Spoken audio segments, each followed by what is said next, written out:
المجيد وفرقانه الحميد. أعوذ بالله من الشيطان الرجيم.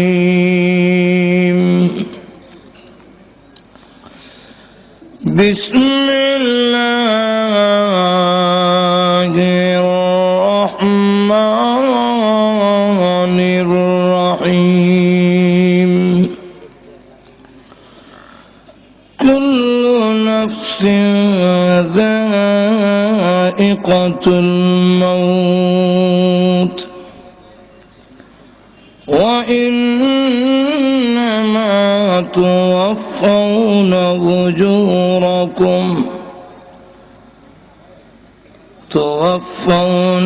أجوركم يوم القيامة. فمن زحزح عن النار وأدخل الجنة فقد فاز. وما الحياة الدنيا إلا متاع الغرور.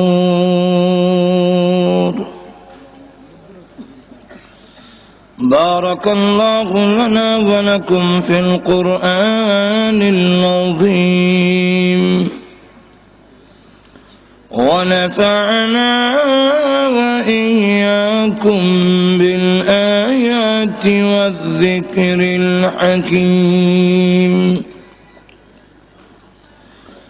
صلى الله على سيدنا ومولانا محمد وعلى آله وأصحابه.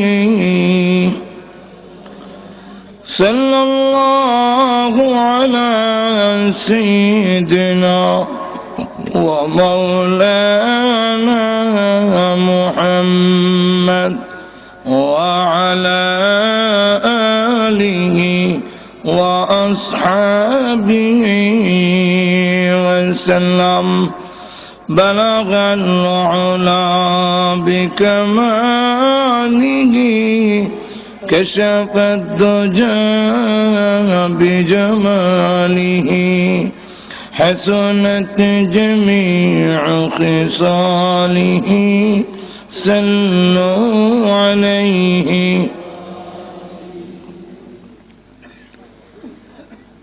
আল কাউসার যুব সংগঠন কর্তৃক আয়োজিত আজকের তাফসীরুল কোরআন মাহফিলের আমার অত্যন্ত শ্রদ্ধেভাজন ব্যক্তিত্ব উস্তাজুল আসাতিজা সদরে মুহতারাম দামাত বরকাতুহুম মুআজ্জাজ মুকাররম উলামায়ে কেরাম, উপস্থিত সমবেত প্রাণপ্রিয় মুসলমান ভাইরা, পর্দার অন্তরালে অবস্থানরত অত্যন্ত শ্রদ্ধেয় মা বোনেরা, আমাকে বিষয় দেওয়া হয়েছে মৃত্যু যন্ত্রণা এবং পরকালের ভয়াবহ অবস্থা তুলে ধরার জন্য। এই পৃথিবীতে যত মাখলুক আছে, প্রত্যেকটা মাখলুকের জীবন যেমন আছে, মরণও আছে। এই মাসআলায় সারা বিশ্ব একমত, এটার মধ্যে দ্বিমত নাই। বিশ্বাসে সব একমত, কিন্তু আমলে একমত না। মুখ দিয়ে বলে 1 মিনিটের নাই ভরসা, কিন্তু হারমোনি বাজানি ছাড়ে না।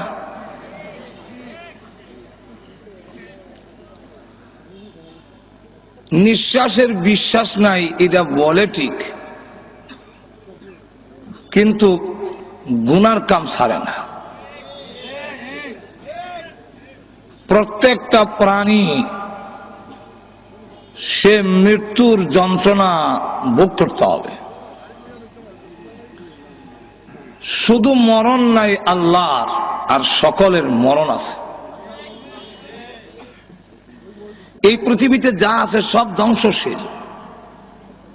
আল্লাহ নিজে বলেন, কুল্লু মান আলাইহা ফান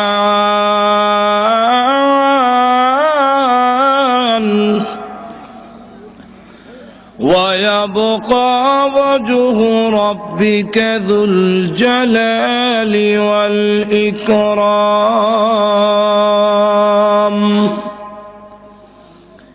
এই পৃথিবীতে যা আছে সব ধ্বংসশীল। সম্মান ও মর্যাদার অধিকারী আল্লাহ বাকি থাকবেন। কেন? যিনি মাবুদ হবেন, যিনি উপাস্য হবেন, তার মরণ থাকতে পারবে না। যার মরণ আছে, যার মৃত্যু আছে, সে উপাস্য হতে পারে না। উনি নিজেই মরে যায় গেছে, আবার কেমন উপাস্য হইত? আর তো জোরে কর না, নিজেরই মরণ। এই জন্য আল্লাহ এক আয়াতে বলছে, আল্লাহু লা ইলাহা ইল্লাহু।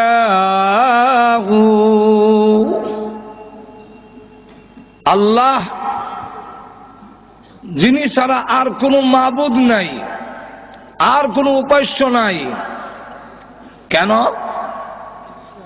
মাবুদ হইতে গেলে, উপাস্য হইতে গেলে কতগুলো কোয়ালিটি, সিফত, গুণ লাগে। এর মধ্যে প্রথম নম্বর গুলো আল্লাহ তুলে ধরছেন, আল হাইয়ুল কাইয়্যুম।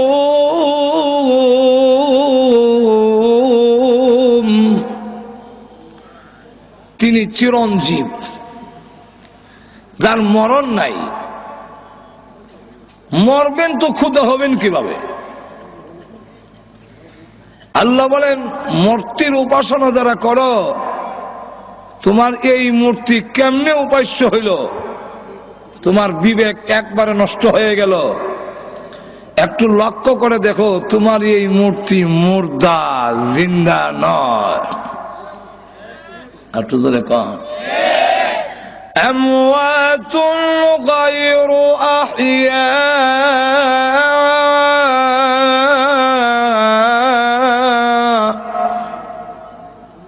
আমওয়াতুন গায়রু আহইয়া, সব মরা, জিন্দা নয়।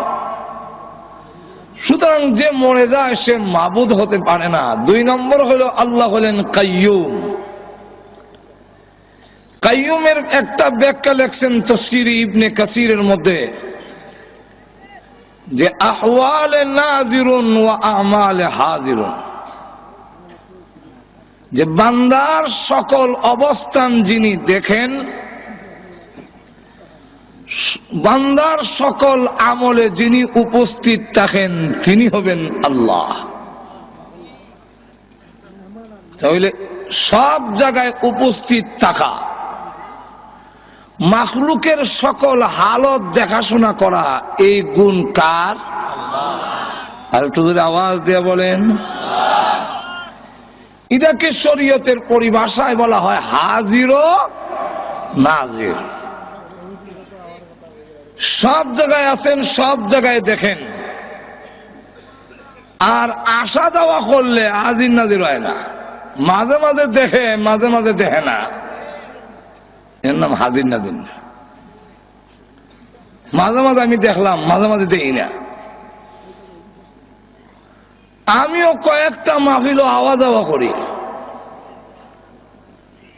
ঘুমাই গেছেন নাকি? আমাকে কেউ হাজির নাজির বলবেন কেন? শুধু হাজির নাজির? আমি তো বড় না, শুধু এই ৬-৭টা মাহফিলে আসা যাওয়া করি। এই জন্য আমাকে কেউ হাজির নাজির বলবে? এরকম আসা যাওয়া করলে হাজির নাজির হয় না। যেরকম ঠিক কিনা? আমরা এখানে যে সময় ছিলাম না, এই সময় আল্লাহ ছিলেন কিনা? এখন আছেন কিনা? চলে গেল, থাকবেন কিনা? আমাদেরকে এখন দেখেন কিনা? ঘরের ভিতরে গেলে, হাড়ের ভিতরে, গাতার ভিতরে, সর্ব অবস্থায় আল্লাহ, এরকম যোগ্যতা না থাকলে তিনি আল্লাহ হতে পারেন না, তিনি উপাস্য হতে। যাক, ওই দিকে আমি এখন যাওয়ার সময় নাই। মোট কথা হলো আল্লাহ রাব্বুল আলামিন চিরঞ্জীব, আল্লাহ সবসময় আছেন, সবসময় থাকবেন। আর আল্লাহ ছাড়া পৃথিবীর যা আছে সব হলো মাখলুক, মাখলুকের মৃত্যু আছে, ধ্বংস আছে। একটু জোরে কম। এই মৃত্যুটা আমাদের নিয়ন্ত্রণে নয়, এটাও আল্লাহর নিয়ন্ত্রণে। আমাদের বেঁচে থাকা যেমন আল্লাহর নিয়ন্ত্রণে, আমাদের মরণটাও কার নিয়ন্ত্রণে? আল্লাহ। আল্লাহ রাব্বুল আলামিন তার রাসূলকে বলেন, হে নবী আপনিও বলেন। কি বলবো? আল্লাহ বলে দিয়েছেন, কুল ইন্না সলাতি ওয়া নুসুকি ওয়া মাহইয়ায়া ওয়া মামাতি লিল্লাহি রাব্বিল আলামিন।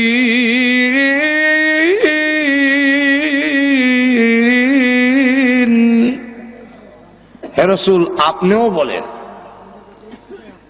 যে আমার নামাজ, আমার কুরবানি, আমার জীবন এবং আমার মরণ ওই আল্লাহর জন্য, যিনি তামাম জগতের পালনেওয়ালা।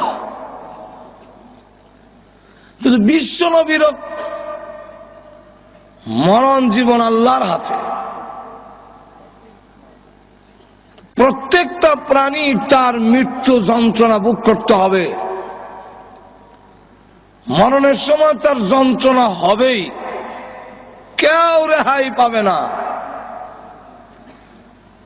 আম্মাজান আয়েশা বলেন, ইয়া রাসূলুল্লাহ, যারা মুমিন তাদের কি মৃত্যুর কষ্ট হবে? আল্লাহ রাসূল বললেন, হ্যাঁ হবে। ওগো নবীজি, মুমিনের যদি মরণ কষ্ট হয় তাহলে আর মুমিনের ইজ্জত রইল কোথায়? কাফিরেরও কষ্ট হবে, মুমিনেরও কষ্ট হবে, তাহলে আর মুমিনের ইজ্জত রইল কই? আল্লাহর নবী বলেন, আয়েশা, মুমিনের মৃত্যু যন্ত্রণা যদিও হবে, কিন্তু মুমিনের মরণের যন্ত্রণা কষ্টদায়ক থাকবে না, আনন্দে রূপান্তরিত হয়ে যাবে। হবে, কিন্তু কষ্টটা কষ্ট থাকবে না।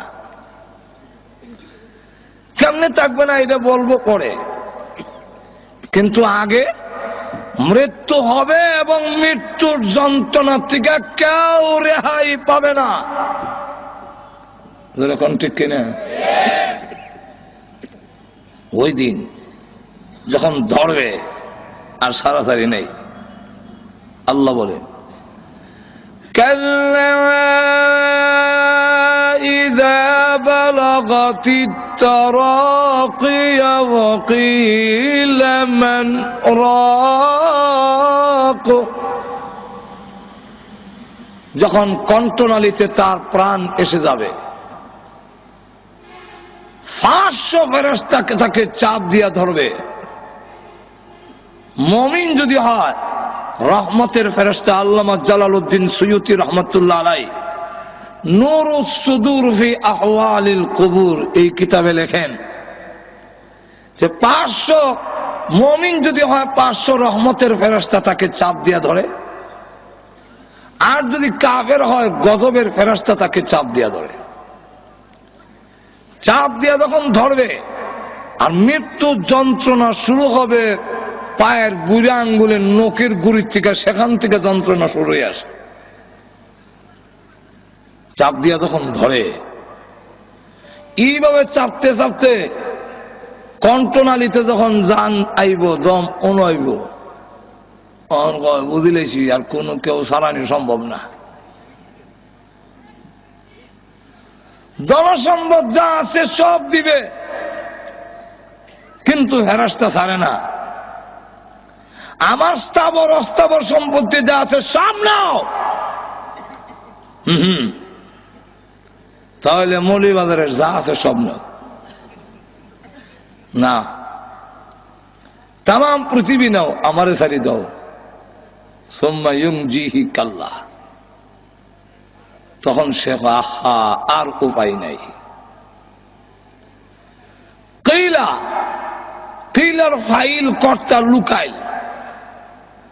এই কারণে তাফসীর কারকরা বলেন যে কিলার বক্তব্য ফেরেশতাও হতে পারে, আবার যাকে ধরছে সেই মৃত ব্যক্তিও হতে পারে, যার সাকরাত আরম্ভ হয়েছে ওই ব্যক্তি। কিলা মান রাক,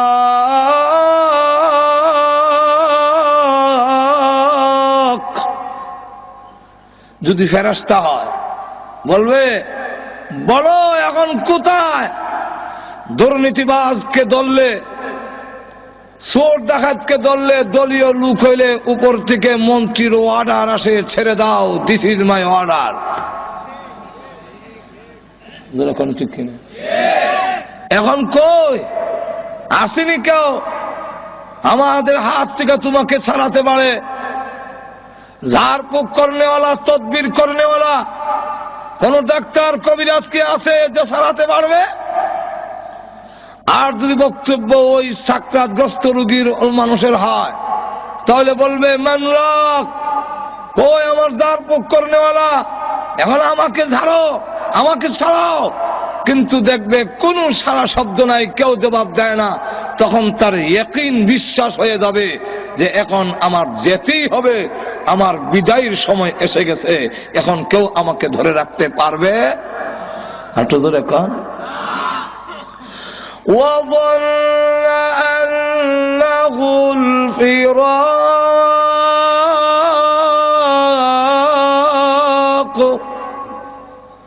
আমার বিদায়ের সময়, আমার জুদাইয়ের সময় এসে গেছে, এখন ইয়াকিন হয়ে গেছে যে কেউ আমাকে ছাড়াতে পারবে না। এখন আর পা লড়াইতে পারে না, সব অচল হয়ে গেছে।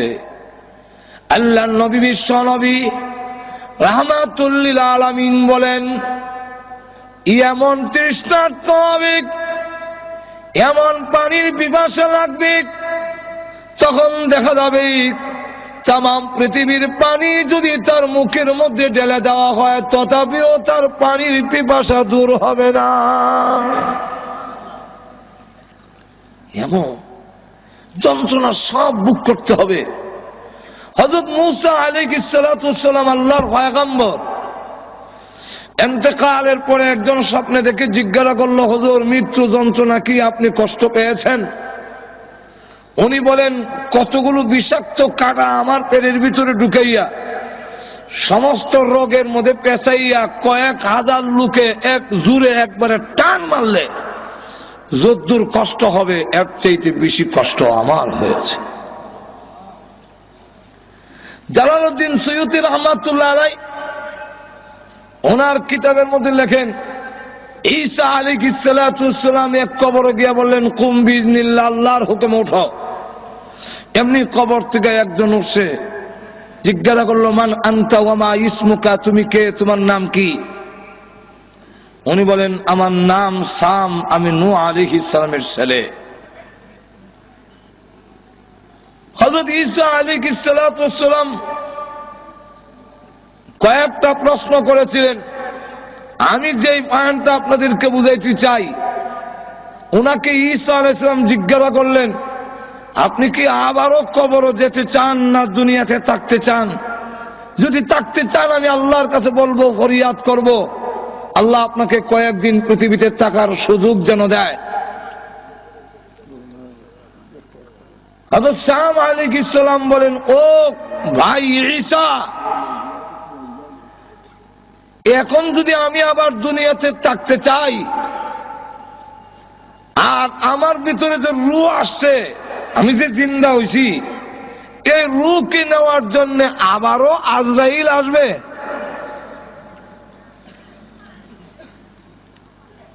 হযরত ঈসা আলাইহিস সালাম বলেন, আপনি আল্লাহর পয়গম্বর, আপনি আজরাইলকে এত ভয় পান কেন?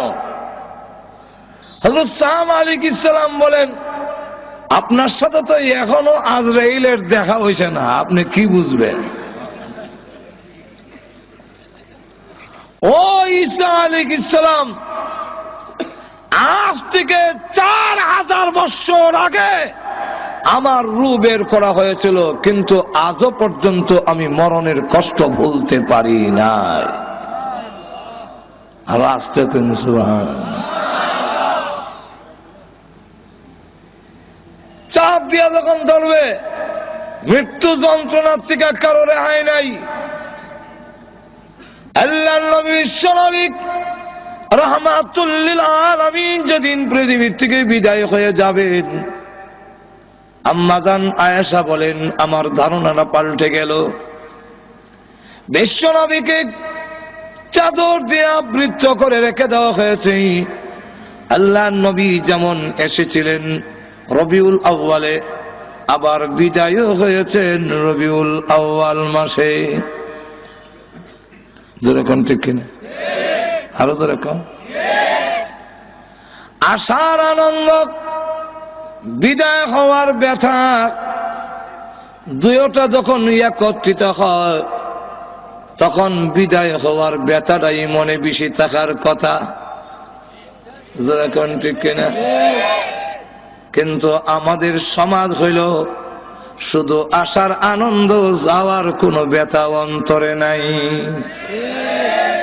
যাওয়ার ব্যথা। আমরার অবস্থা দেখা এক কবি এক কবিতা বানাইছে, বলবো? আরো জোরে কন। এক কবি কবিতা বানাইছে, রবিউল আউয়াল আসলে নবী আপনার গুণগান গায়,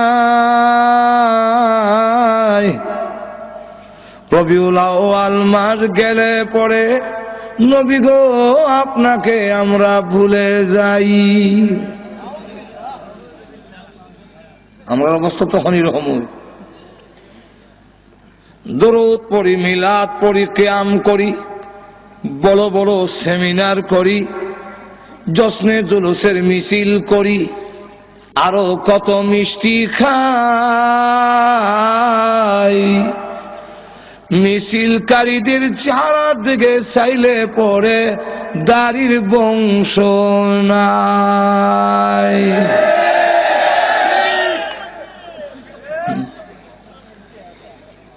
বলেন দেখি কবির এই কবিতাটা আমাদের সাথে মিল আছে কিনা? আল্লাহর নবী রাহমাতুল লিল আলামিন পৃথিবী থেকে যেদিন বিদায় হয়ে যাবে, আম্মা জান আয়েশা বলেন চাদর দিয়ে নবীজিকে আবৃত করে ডেকে রেখেছি। হঠাৎ করে আমি তাকায় দেখি আল্লাহ নবী চাদরের ভিতরে একটা হাত একবার গোটায়, হাতটা আবার লম্বা করেন, পা এভাবে গোটায় আবার পা লম্বা করেন। যে আমরা খিঁচুনি যে শুরু হয়, সাকরাত আরম্ভ হবার সময় দেখবেন এমন কিছু টানা আসা শুরু হয়। আপনারা ঘুমো ধরে লেছে না। এটা আম্মা জানা এসে বলেন আমি আপনি বিশ্ব নবীর শরীর মুবারক থেকে চাদরটা একটু উঠালাম, কেন এমন শুরু করে দিয়েছেন? নিষ্পাপ নবী, আল্লাহর নবী মাসুম, আল্লাহর নবী বিশ্ব নবী যিনি, উনি হলেন আল্লাহর পরে ওনার সম্মান তামাম পৃথিবীর ঊর্ধ্বে কারোর সাথে তুলনা হয় না। এর মধ্যে কোনো সন্দেহ নাই।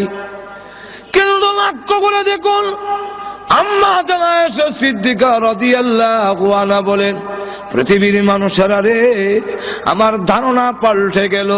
আমি যেই মাত্র আল্লাহর নবীর শরীর মুবারক থেকে চাদর সরালাম, এমনি তাকায়া দেখি নবীজির মাথা মুবারক থেকে নিয়ে পা মুবারক পর্যন্ত এমন কোন পশম মুবারক নাই যেখান থেকে আল্লাহর নবীর ঘাম বের হয় নাই। আমার ধারণা পাল্টে গেল। নবীর যদি রহম, তাহলে আল্লাহ যে বলছেন কুল্লু নাফসিন যায়িকাতুল মাউত, এই আয়াত 100% ঠিক। একটু জোরে কর না। হঠাৎ করে নবীজি দেখে বলেন, হে ফাতেমা, দরজার দিকে তাকে দেখো গো মা, কে যেন সালাম দেয়, বারবার পারমিশন চায়। হযরত ফাতেমা রাদিয়াল্লাহু আনহা দরজার দিকে তাকালেন, আজরাইল তো দেখা যাওয়ার কথা না। আমি আমার আব্বার কাছে বসে থাকলে তিনি যদি বলেন আমি কি দেখবো নাকি? আজরাইল দেখা যায় না, কিন্তু আল্লাহ রাব্বুল আলামিন বলে দিলেন, হ্যাঁ আজরাইল প্রকাশিত হয়ে যাও আমার ফাতেমার সামনে, আর না হয় আমার নবীর কথাটা মিথ্যা হয়ে যাবে। হযরত ফাতেমা রাদিয়াল্লাহু আনহা দরজার দিকে তাকায়া বলেন, আব্বা এমন একজন মানুষ দরজার সামনে দাঁড়ায় আছে, আব্বা গো, যার বডি, যার সুরত মক্কা মদিনার কারোর সঙ্গে কোনো মিল নাই, দুনিয়ার কারোর সঙ্গে মিল হবে না, এমন বড় আকৃতি, পা মাথা অনেক বড়, আর সমস্ত শরীর কাপড় দিয়া ঢাকা, দুইটা চোখ বড় বড় অগ্নিলোকার মতো। আল্লাহর নবীকে বলেন, ওগো আব্বাজান, এমন আকারের মানুষ আমার জিন্দেগিতে কোনোদিন দেখিনি। আল্লাহ নবীর মাথা মুবারকে ব্যথা, বুকে ব্যথা, তারপরও উনি বহু কষ্টে দরজার দিকে তাকিয়ে বললেন, মা হাযা মালাকুল মউত, হাযা হাজিমুল লাজ্জাত ইয়ানিল মউত। তিনি হলেন আজরাইল, মালাকুল মউত, তিনি হলেন দুনিয়ার সমস্ত স্বাদ কর্তনকারী, যিনি দুনিয়ার সমস্ত স্বাদ মজা কেটে দেয়, সেই আজরাইল গোমা হাজির হয়েছে। হযরত ফাতেমা রাদিয়াল্লাহু আনহা বলেন, ওগো আব্বাজান, এই মুহূর্তে কেন তিনি আসলেন? কয়েক সপ্তাহ ধরে আপনি অসুস্থ, এই মুহূর্তে কেন এসেছেন আমার বুঝবার বাকি নাই। আপনাকে নেওয়ার জন্য এসেছেন না, পারমিশন দিব না, অনুমতি দেওয়া হবে না আপনার এই ঘরে ঢোকার জন্য। হ্যাঁ আব্বা, আপনি পৃথিবী থেকে বিদায় হয়ে গেলে আমি কোথায় যাব, কার কাছে দুঃখ প্রকাশ করব? হাসান হুসাইন কার কাছে গিয়ে প্রবোধ নেবে? না, পারমিশন দিব না। আল্লাহর নবী রেখে বলেন, ও ফাতেমা, দরজা বন্ধ করে রাখতে পারো, কিন্তু জেনে রাখো আজরাইলকে ফিরায় রাখা সম্ভব নয়। মাগো, কারো পারমিশন নেয় না, কারো ঢোকার জন্য আজরাইল অনুমতি নেয় না। এটা আমার সম্মান, এটা আমার মর্যাদা, আমার অনুমতি নিয়ে ঢুকতে চায়। অনুমতি যদি না দাও, সে কিন্তু অনুমতি ছাড়া ঢোকার পারমিশন তাকে আল্লাহ দিয়ে রেখেছেন। সুতরাং পারমিশন দিয়ে দাও, অনুমতি দিয়ে দাও, জানায়া দাও আমি বলেছি ঘরে ঢোকার জন্য। আজরাইলকে যখন অনুমতি দেওয়া হল, তিনি এসে বলেন, আসসালাতু ওয়াসসালামু আলাইকা ইয়া রাসূলুল্লাহ, আল্লাহ আমাকে পাঠিয়েছেন, আপনি যদি যেতে চান গো আপনাকে নিয়ে যাব, থাকতে যদি চান আল্লাহ হায়াত বাড়ায়া দিবে, কোনটা করবেন? আল্লাহর নবী বলেন, তুমি অপেক্ষা করো, যাব কি যাব না এখন বলবো না, হাত্তা ইয়াতিয়ানি জিবরাইল, জিবরাইল আমার কাছে আসার আগ পর্যন্ত তুমি অপেক্ষা করো। জিবরাইল আসার পরে আল্লাহর নবী রেখে বলেন, জিবরাইল, আজরাইল বলে আমার নাকি যাওয়ার সময় হয়ে গেছে, তোমার মতামত কি?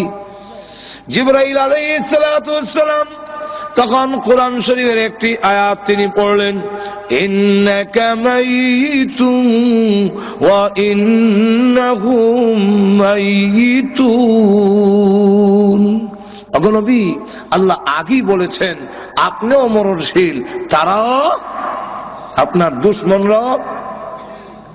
আমার মা বুঝেননি কে জানে, ঠিক আছে, হা না কর না কেন? রাসূলকে বলতেছেন ইন্নাকা মাইয়িতুন ওয়া ইন্নাহুম মাইয়িতুন, আপনিও মরণশীল, আপনার দুশমনরা মরণশীল। আল্লাহর নবী বুঝে ফেললেন জিবরাইল ইঙ্গিত দিয়েছে চলে যাওয়ার জন্য। নবীজি কান্দেন। জিবরাইল ডেকে বলেন, ইয়া রাসূলুল্লাহ, ইয়া হাবিবাল্লাহ, আপনি আপনার বন্ধুর দরবারে যাবেন, রফিক আলা, পরকালে আপনার নাজ নেয়ামত ইহকালের চাইতে আরো অনেক বেশি। ওগো নবীজি, সম্মান বেশি হবে, আপনি কান্দেন কেন? নবীজি বলেন, জিবরাইল, আমি আমার জন্য কান্দি না। কার জন্য কাঁদছেন? ফাতেমার জন্য। ফাতেমাকে আল্লাহ আগেই তো আপনার মাধ্যমে সুসংবাদ দিয়েছেন, জান্নাতের সর্দারনি হবে। নবীজি বলেন, না, আমি ফাতেমার জন্য কান্দি না, হাসান হুসেনের জন্য কান্দেন। হাসান হুসেনকে সুসংবাদ দেওয়া হয়েছে, তারা জান্নাতের যুবকদের লিডার হবে। নবীজি বলেন, না, হাসান হুসেনের জন্য কান্দি না, কান্দি আমার গুনাহগার উম্মতের জন্য। জিবরাইল বলেন, হুজুর, উম্মতের জন্য কান্দার দরকার নাই। ওগো নবীজি, আপনি কেন কান্দেন? আপনার উম্মতের নাম ঠিকানা সহ সবগুলো আপনার রওজাতে পৌঁছাইয়া দেওয়া হবে। নবী যাওয়ার দরকার হয় না, বিশ্ব নবী কোথাও যাওয়ার প্রয়োজন নাই। দুরূদ আর সালাম আনার জন্য নবী যাওয়ার দরকার নাই। কারণ নবী কেন নিবেন? নবী কেন আসবেন? আমার ডাকে নবী আসবেন। যদি আমি দামি হই, তাহলে আমার ডাকে আরেকজন আসবে। ঠিক কিনা? হুজুর যদি ডাক দেখে এদিকে আইব, এখন কি আপনারা কইবেন মিলে হুজুর এদিকে?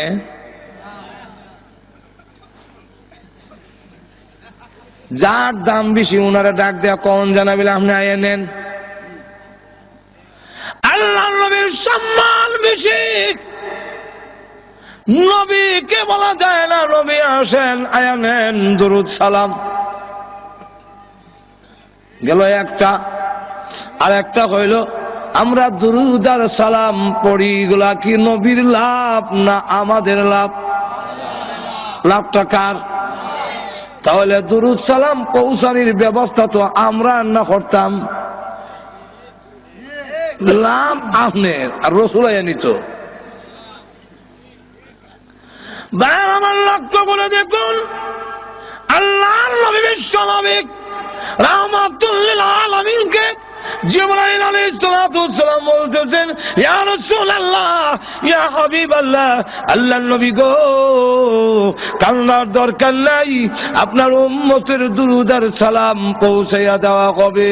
আমিও আছি, একজন ফেরেশতা আল্লাহ তৈরি করে রেখেছেন।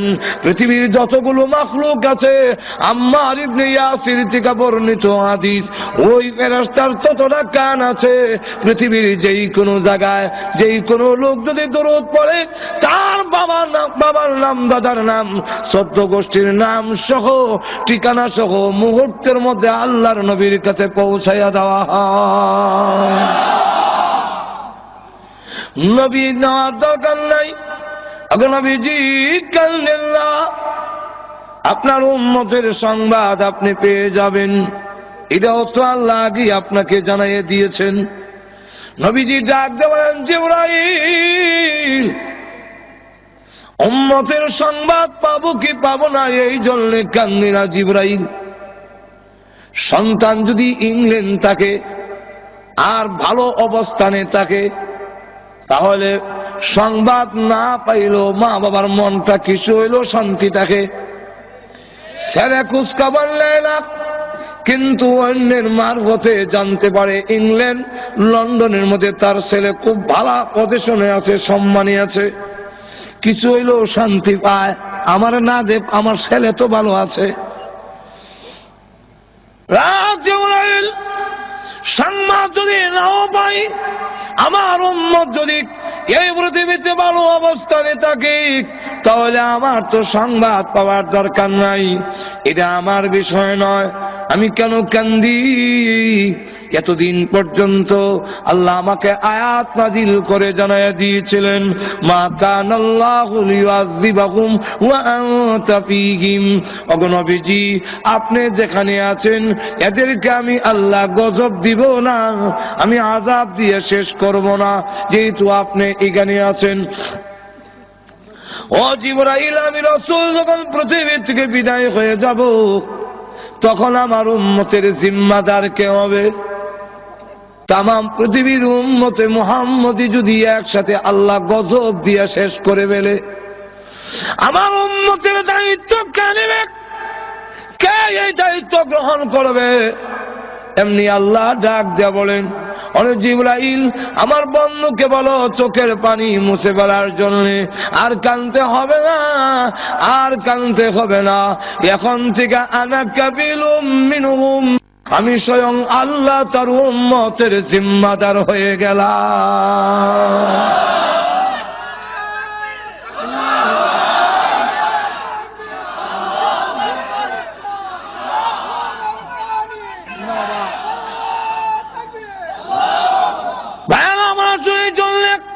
আল্লাহর নবী বিশ্ব নবী রাহমাতুল লিল আলামিন তখন ডাক দিয়া বলেন, ওরে জিবরাইল আজরাইল, এবার আমার রূহ তুমি বের করো। এমনি আজরাইল যখন নবীজির সিনা মুবারকে হাত রাখলেন, ফি কবজির রূহিহি, রাসূলের রূহ মুবারক কবজ করবেন। আল্লাহর নবী জিজ্ঞাসা করেন, আজরাইল, তুমি আমার বুকে হাত রেখেছো, মনে হয় যেন উহুদ পাহাড়টা আমার বুকে রেখে দিয়েছো। আজরাইল বলে, আল্লাহর নবী, এত সহজে কারো রূহ বের করি নাই, কোনদিন করব না। এরপর এরকম আল্লাহর নবী বিশ্ব নবী রাহমাতুল লিল আলামিন একটি পাত্রের মধ্যে হাত ভিজায় মুখের মধ্যে মালিশ করে আর বলে, আল্লাহুম্মা বির রাফিকিল আলা, আল্লাহুম্মা ইন্নী আউযু বিকা মিন সাকরাতিল মাউত ওয়া গামারাতিল মাউত। মরণ বুঝি এত কষ্ট বুঝি মরণ।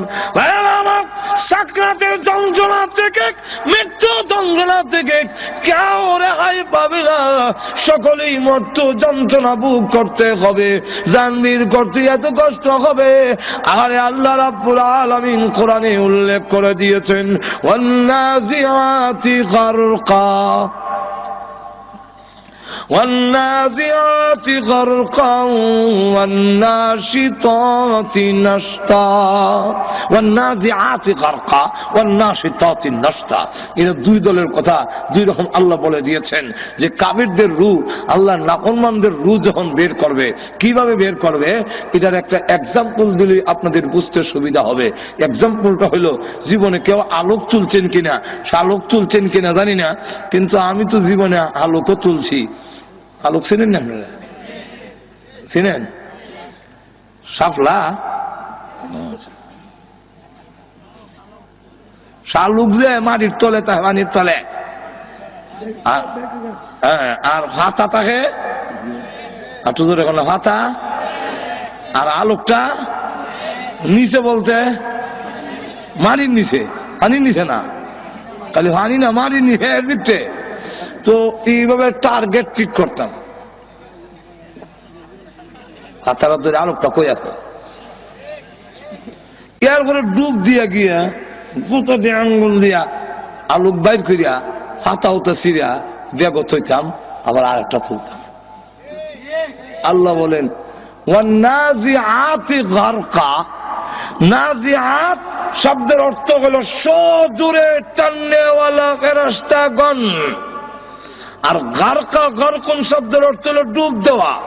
সজোরে ডুব দিয়া বিচ্ছে ডুবকা হেগবা ধর পাশে ধরছে বিচ্ছে ডুবকে একদল ফেরেশতা বিচ্ছে ডুবকা গিয়া রুডা আলু খেলাগান টান দা সিরে আইন না পায়ের সাথে আর হাতের সাথে যত তার আসিল, যত রোগ আসিল, যত লাইন আসিল সব বিচ্ছিন্ন করে দিয়া রো যখন বের করে নেওয়া হবে তখন সমস্ত যোগাযোগ বিচ্ছিন্ন হয়ে যাবে।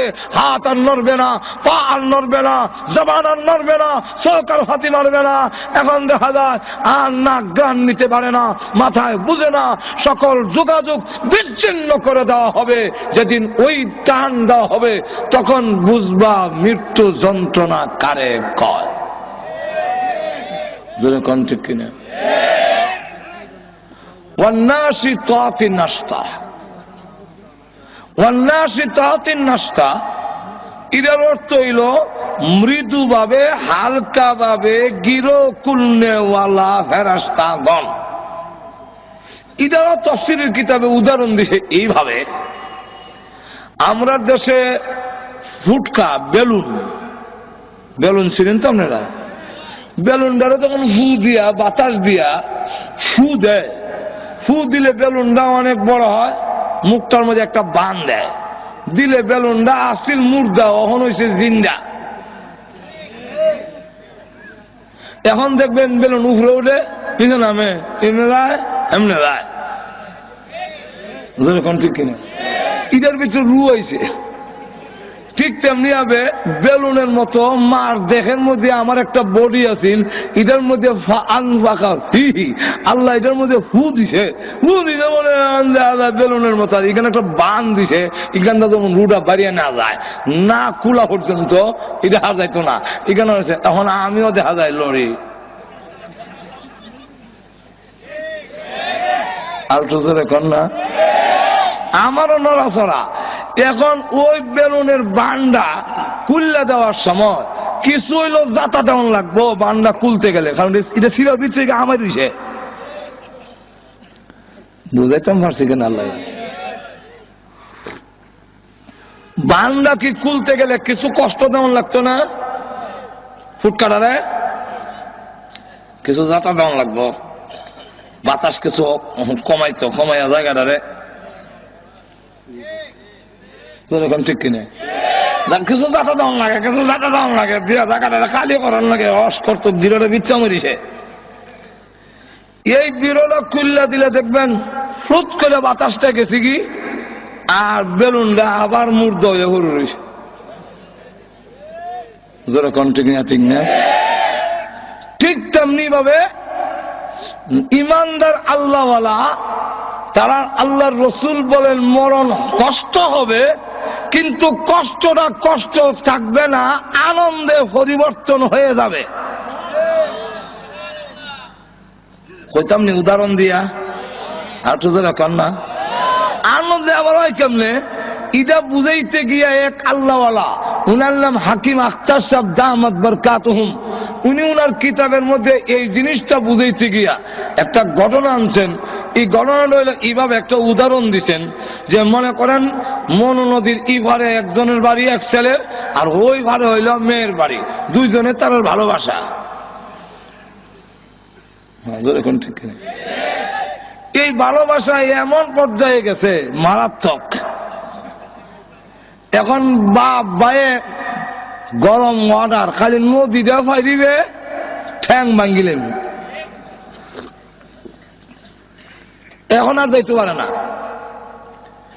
রাত যখন 2টা বাজে, ওই দিন মাঘ মাসের কিছু দিন খারাপ, ফুটার ফুটার বৃষ্টি পড়ে, খনখনে বাতাস, সব ওই দরজা লাগাইছে, কেউ শীতের সুরে দরজা খুলে না। এখন আজকে আব্বাও বাড়িত না, বাইসাবও বাড়িত না, আজকে দেওয়ার টাইম। তাও ঘরের দরজা খুলছে না, যেমন ধাক্কা দিলে খোলা দিলে আই বলে জানানাটা খুললে বেরিয়েছে। আর মশারিটা টাঙ্গাই, এটার ভিতরে লেফটারে মানুষের মতো থইছে, ফাঁকেরা দেখলে যেমন বুঝে কেটা আছে দিয়া। এখন মনুর ভাড়ে গেছে রাত 2টার সময়, গিয়া দেখে কোন নৌকা কিচ্ছু নাই, মাঝি নাই। মাঝি কি মাথা খারাপ, অত রাত থাকতো, এই ফুটার ফুটা বৃষ্টি করে কনকনে বাতাস। হ্যাঁ এখানে গেছে, শীতে কাঁপতাছে, কষ্ট কিন্তু বডির মধ্যে হইতাছে। এরপর কাপড় চোর খুললে লাইছে, মানে শার্ট পাঞ্জাবি তুই তা হোক খুললে হাতও লইছে, আর নিচের কাপড়টা রয়েছে। এখন নদী ফাড়া দেয়, দেখে বরফের মতো ঠান্ডা, আর উড়ার বলে বৃষ্টি করে রাত 2টা, কুমুরি দড়িলা ইটা বয় ওই অকল তো শেষ। আর পানি যখন লাগছে শরীর, সার সমস্ত শরীরের মধ্যে কম্পন সিঁড়ি হইয়া দাঁতে দাঁতে বাড়ি লাগতেছে, ইটা করতেছে। কিন্তু এরপরে যত আগায়, যত হাত অগ্রসর হয়, বৃত্তে কিন্তু খুশি, দাঁতে বাড়ি লাগে আর শরীর ইটা করতেছে, কিন্তু বৃত্তে বৃত্তে আনন্দ তার প্রেমিকারে গিয়া দেখি লইব। এই কারণে তার এই নদীর পথের সমস্ত কষ্ট তার যেমন আনন্দের হয়ে যায়, মুমিনের অন্তরে আল্লাহর মহব্বত সবচেয়ে বেশি। মৃত্যুর সাগরে যখন পানি দেয়, যত যন্ত্রণা আছে, আল্লাহ হওয়ার আশা, জান্নাত পাওয়ার আশা, সমস্ত দুঃখ যন্ত্রণা তার জন্য আরামের হয়ে যায়।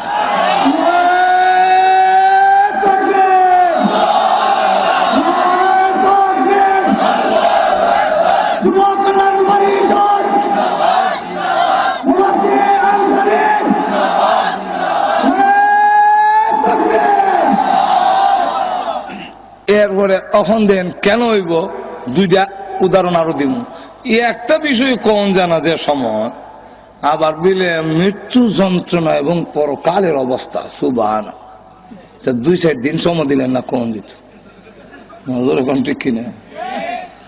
এখন কেন আনন্দের হয়ে যাবে, আর একটা এক্সাম্পল, এক ছেলে যুবক তো মাটি কাটতেছে, টাকায় দেখি যতই টুকরি বইরা দেয় আরো বইরা দেয়, আর ভালো এবার আর একটা উড়া বর্তে পারে না, আর বড় খুশি গাম বাইয়া হরতেছে, কিন্তু বেটা শরীর বড় হুর্তি দেওয়া যায়, আর খালি কয় বেটা তাড়াতাড়ি অত বারবার আইতাম মারতাম না, 60টা হয়ে যাচ্ছে, তো 60টা হয়ে যায়, 60টা হয়ে যায়, এই কথা বারবার হয় এখানে, 60টা কি বিপদ ঘটলো। তো আমি খালি বইয়ে বইয়ে কল্পনা করি যে কিতা বিষয়। আবার যখন কাছে আইসে দেখি লঙ্গির এখানে একটু উঁচা দেওয়া যায়, টান দিছে দেখি রে তোর কোমরে গিতে, এমনি দেখি হ্যাঁ কইতে খাওয়াসটা পড়ে গেছি, খাওয়াসটা লইয়া দেখি এটার মধ্যে লেখা তার প্রেমিকার সিডি লেখছে, আমার সালাম নিও, আর 4টার সময় অমুক বাগানে তুমি আসো, আমার সাথে আর তোমার দেখা হবে। ওই প্রেমিকার সালাম ভাইয়া আর জান বাগানে গিয়া দেখা হইব, এই কারণে চার মাটি কাটার কষ্ট দুঃখ কোনো কষ্টই লাগে না, আনন্দের ঢেউ বইতেছে, কতখানে 60টা হইতো যাইতো, যেরকম ঠিক কিনা। ঠিক তেমনি হবে মুমিনের কানের কাছে আল্লাহ ফেরেশতা পাঠাইয়া দিয়া কয়, আমার বান্দারে গিয়ে বান্দা বান্দিরে গিয়া কয়ো আমি আল্লাহর সালাম নিত, সালামু কওলাম মির রাব্বির রহিম,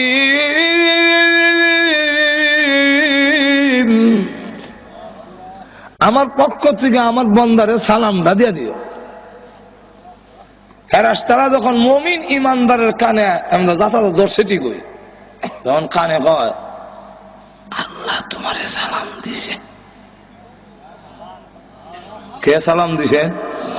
আরো জোরে কম, আল্লাহ সালাম। জান্নাত তুল্লা দেখো, ওই যে বাগান দেখো নি বুঝলে, এখানে তোমার আল্লাহর সাথে তোমার প্রেমিকার সাথে দেখা হইব, যাইতা আর তো জোরে কন না। বিশ্বনবী রাহমাতুল লিল আলামিন বলেন, আবু বকর তোমার রূহ বের করার সময় আল্লাহর ফেরেশতারা কানের কাছে কোরআনের আয়াত পড়বে আর রূহ বের করবে। আল্লাহ ওয়ালারা ওই সালাম শুনে আয়াত শুনে মৃত্যু যন্ত্রণার কথা ভুলে যাবে।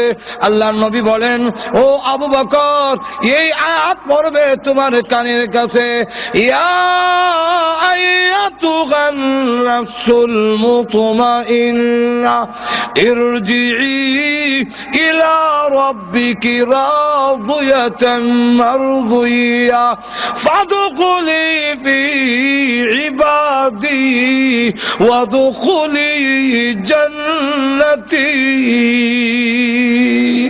জোরে কোন না সুবহানাল্লাহ। হুজুর বুঝছি না সুবহানাল্লাহ কেন না বুঝছি কোন কানের কাছে বলবে, আবু বকর ইয়া আইয়াতুহান নাফসুল মুতমাইন্না, হে প্রশান্ত মন, ইরজিই ফিরে আয়, ইরজিই ফিরে আসো। কোথায় ফিরে যাব?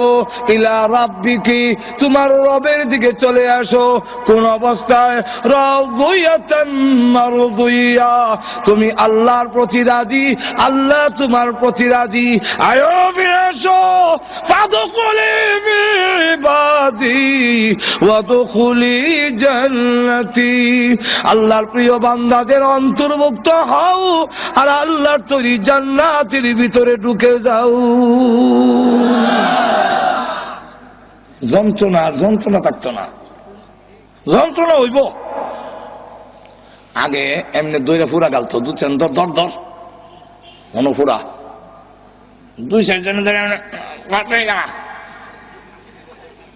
আর এখন অপারেশন করে ইনজেকশন দিয়ে অবশ করে দেয়। যন্ত্রণা হয় না যেটা না ও হে কইতারে না ঘুমাই গেছেন কেন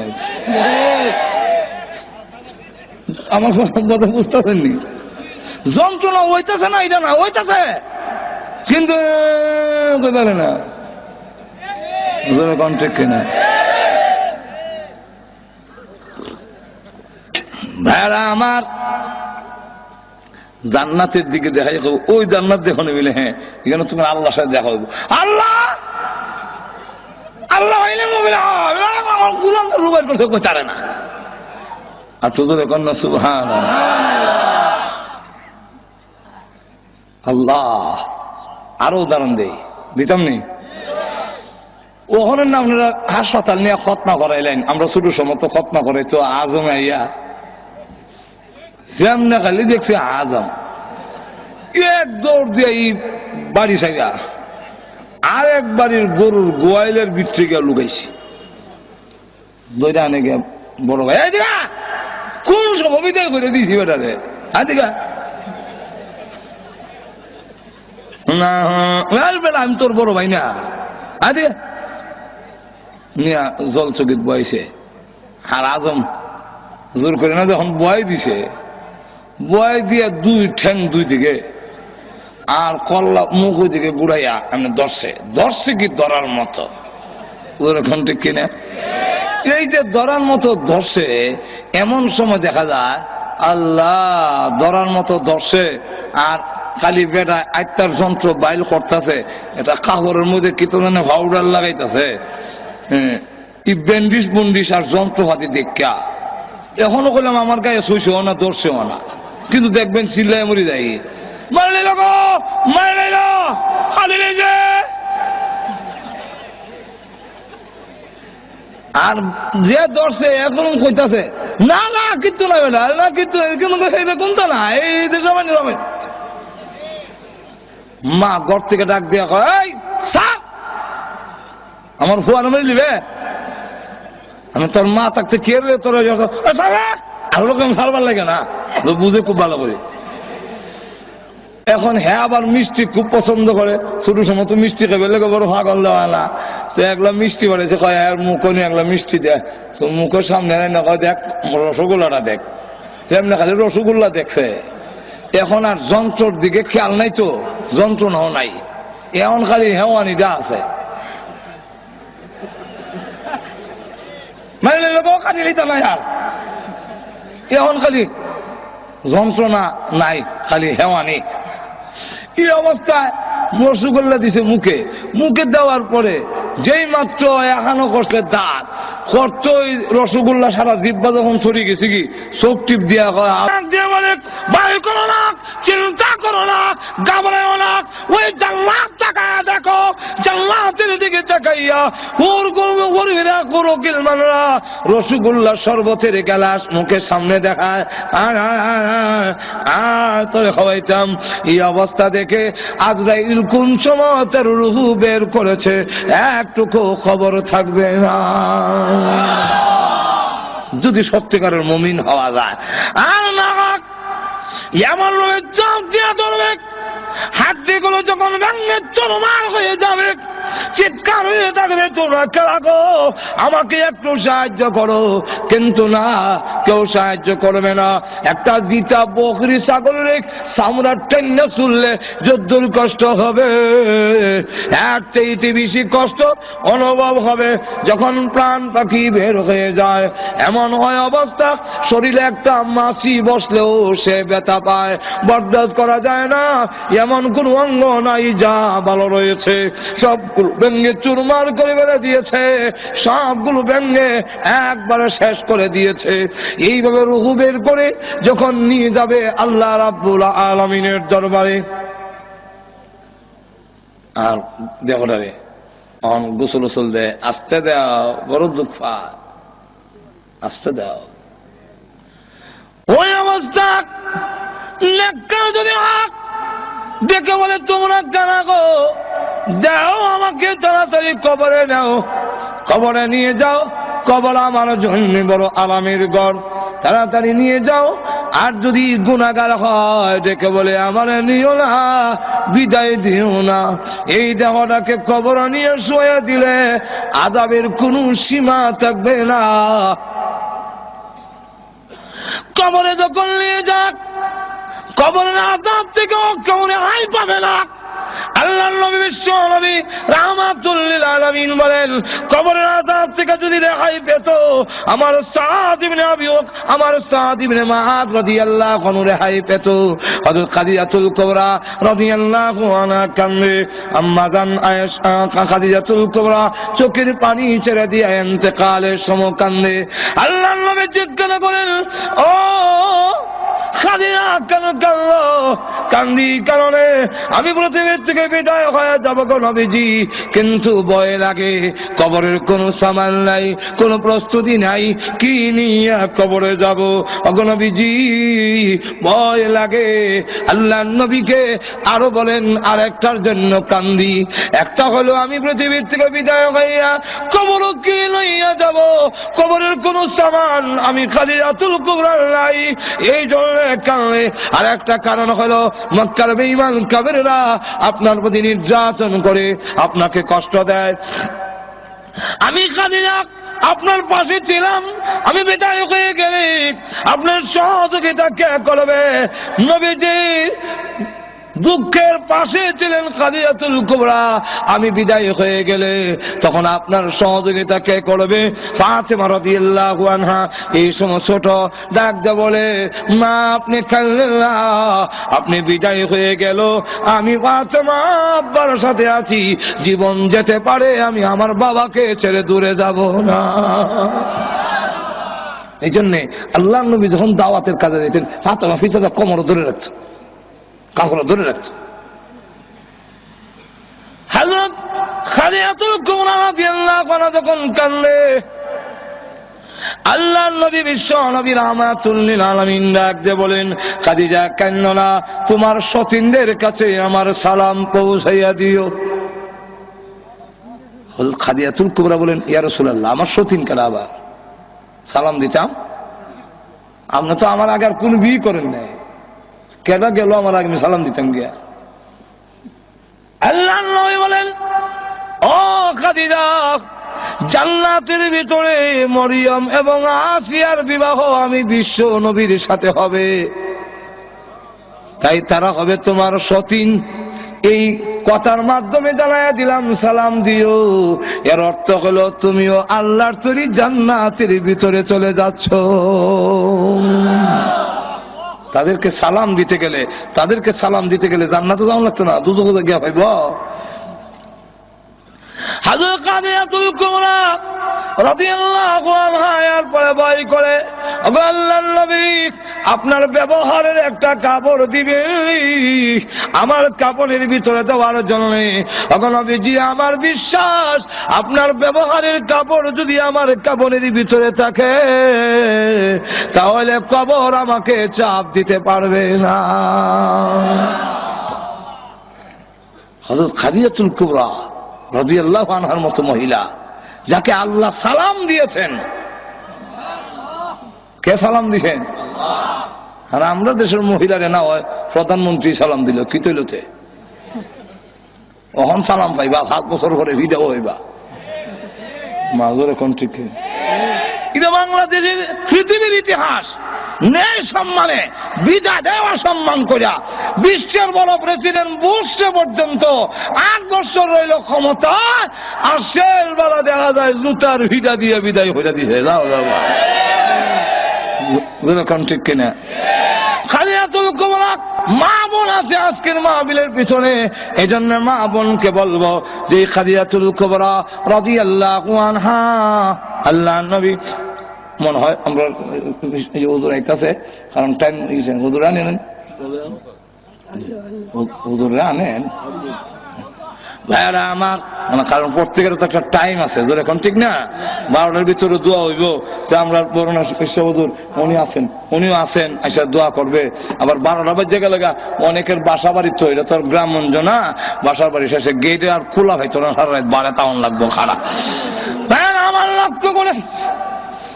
লক্ষ্য করে দেখুন, খাদিজাতুল কুবরা রাদিয়াল্লাহু আনহা ইসলামের জন্য এই খেদমত করার কারণে মা বোনদেরকে বলো অনুসরণ করেন খাদিজাতুল কুবরা রাদিয়াল্লাহু আনহাকে।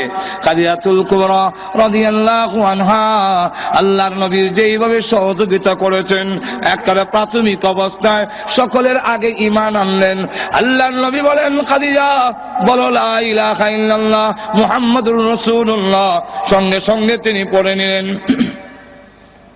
আল্লাহর নবী বলেন, খাদিজা প্রশ্ন করলে না, খাদিজাতুল কুবরা, তোমার কপাল ভালো, তোমার ভাগ্য ভালো। এটা আকাশের পূর্ণিমার চন্দ্র নয়।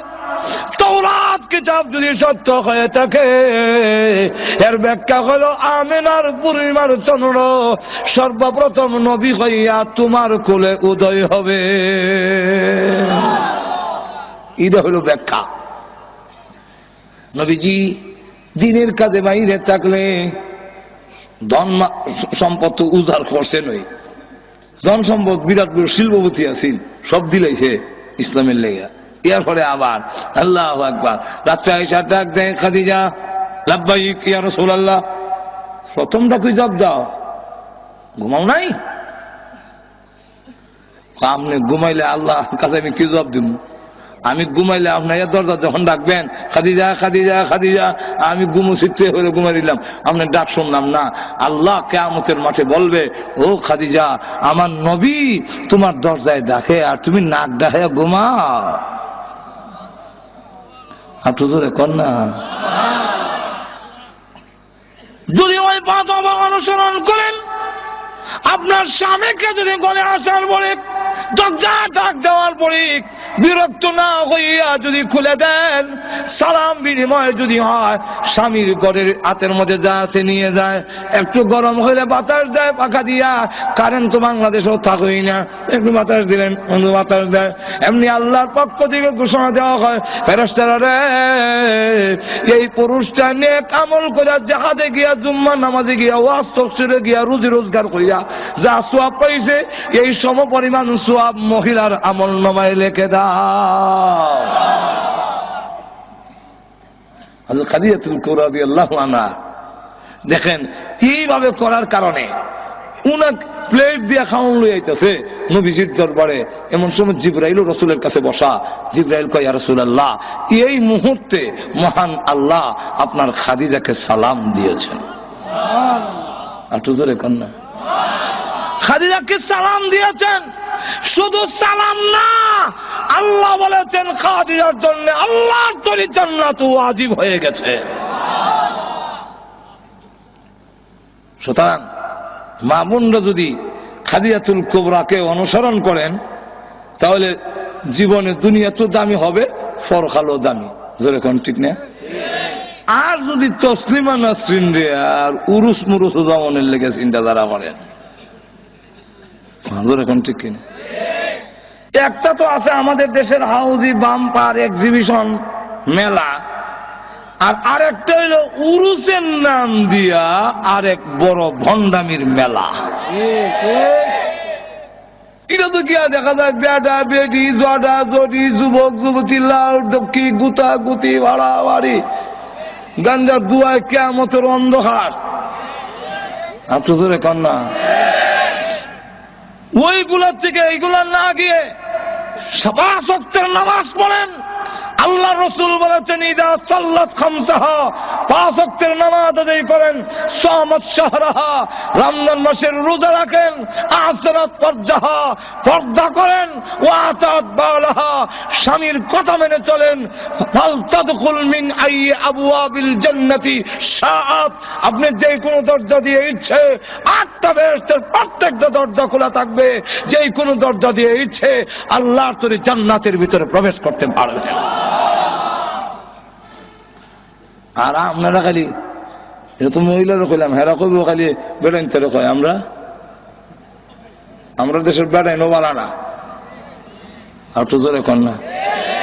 সারা জীবন সাহেব বউরে গোলাম বান্দিনী লাগান, দাসী বান্দির লাগান রাখতো।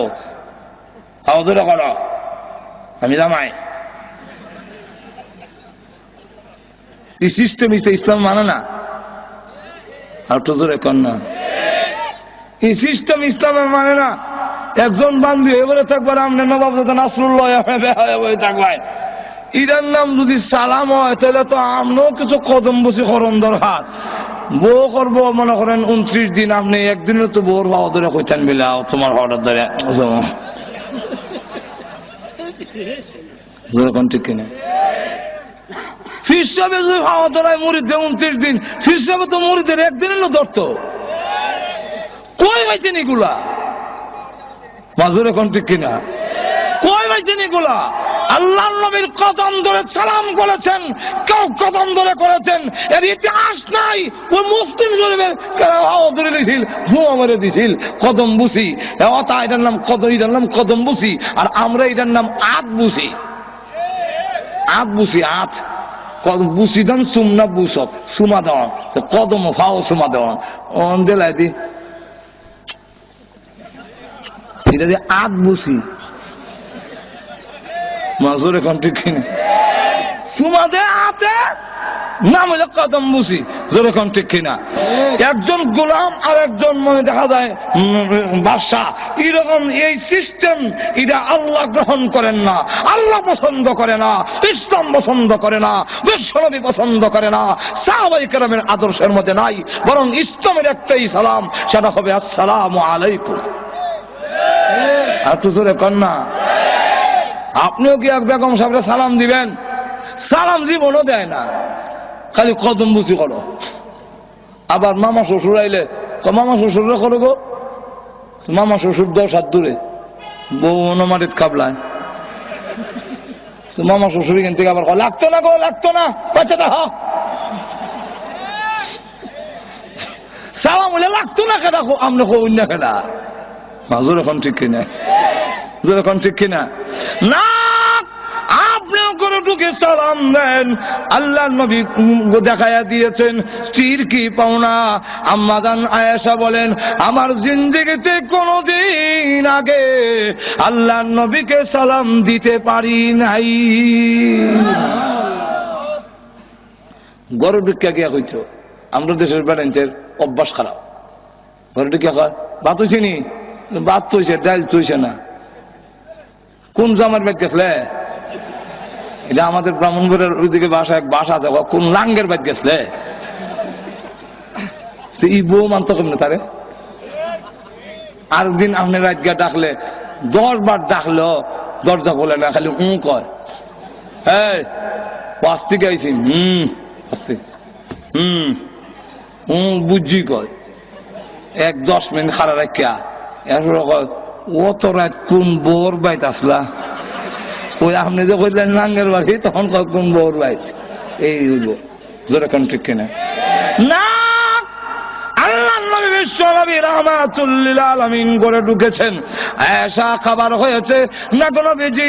খাবার এখনো তৈরি হয়নি। নবীজি বলতেন অসুবিধা নাই, তুমি টমেটো কাটো, আমি তোমারে আলু কাটটা দেই, তুমি প্লেটটা পরিষ্কার করো, জগদা পানি আন্না দেই। আল্লাহ নবী, আল্লাহর বলে যার সম্মান তাম পৃথিবী যেই নবীর খাতিরে বানাইলো, ওই নবী রান্নার ঘরে কাজ করে স্ত্রীর অধিকার বুঝাইয়া দিয়েছে। সুতরাং আমরাও যদি এরকম করতে পারি, তবেই আমাদের স্ত্রীরাও আমাদেরকে সম্মান করবে, ইজ্জত করবে। জোরে ঠিক না? ঠিক না? আল্লাহ রাব্বুল আলামিন এই জন্য আসুন, আমি যে কথাটা বলতে চাইছিলাম, হযরত মরণের কবরের আযাব থেকে কেউ যদি রেহাই পেত, তাহলে আল্লাহর রাসূল বলেন যে আমার সাদ ইবনে মুআয রেহাই পেত। ওনার ইন্তেকালের সময় যখন ইন্তেকাল করলো, তখন দেখা যায় জিবরাইল আয়েশা কয়, ইয়া রাসূলুল্লাহ, আপনার উম্মতের মধ্যে কোন মহান ব্যক্তি আজকে ইন্তেকাল করলো? রাসূল বলেন কেন? বলে আসমানের ফেরেশতাদের মধ্যে দৌড়াদৌড়ি আরম্ভ হয়ে গেছে জমিনও নাম্বার লেগে। যারা জিন্দেগিতে কোনদিন এই পৃথিবীতে নামে নাই, এমন ফেরেশতারা দৌড়াদৌড়ি আরম্ভ হয়েছে। রাসূল এই কথা শুনিয়া উঠে দৌড় মারছেন, জুতো হও দিছেন, আর সাদর এক মাথা কান্দ আর এক মাথা মারি। তো সাহাবীরা দেখে এমন আশ্চর্য কথা, কি ঘটনা ঘটলো না জানি, উনারও পিছিয়ে দৌড়ে হযরত সাদ ইবনে মুআয রাদিয়াল্লাহু আনহু বাড়ির কাছে গিয়া দেখেন যে রাসূল এলোপাতারি যায়, এমনি এমনি যায়, এমনি এমনি যায়, এমনি যায়, এমনি যায়, এইভাবে যায়। সাহাবীরা কয় রাসূল এইভাবে যায় কেন? এটা তো বললাম না। আরো ঘরের কাছে গিয়া হাত দা ইশারা দিলেন, তোমরা আস্তে আসো, আস্তে আসো। হযরত সাদ ইবনে মুআযের ঘরের ভিতরে গিয়া আল্লাহর নবী, বিশ্ব নবী একটা পা মুবারক উঠাইয়া আর একটা পা বিছাইয়া এমনি বসলেন। সাহাবীরা কই এই যে আরেক অবস্থা, মানে রসুল বোঝা জায়গা হইতেছে না, এই অবস্থা কেন? রসুল যখন বের হয়ে আসলেন জিজ্ঞাসা করে, ইয়া রাসূলুল্লাহ, আপনি এলোপাতারি এইভাবে গেলেন, ঘরের মধ্যে গিয়ে এক পাও বিছাইয়া আর পাও উঠাইয়া কেন বসলেন? যেমন বাধা জায়গা নাই। আল্লাহর নবী বলেন, আমি যাইতে না যাইতে আমি দৌড় দিছি কেন জানো? দৌড় দিছি জন্যে, যখন জিবরাইল কইছে যে আপনার মহান ব্যক্তিকে মারা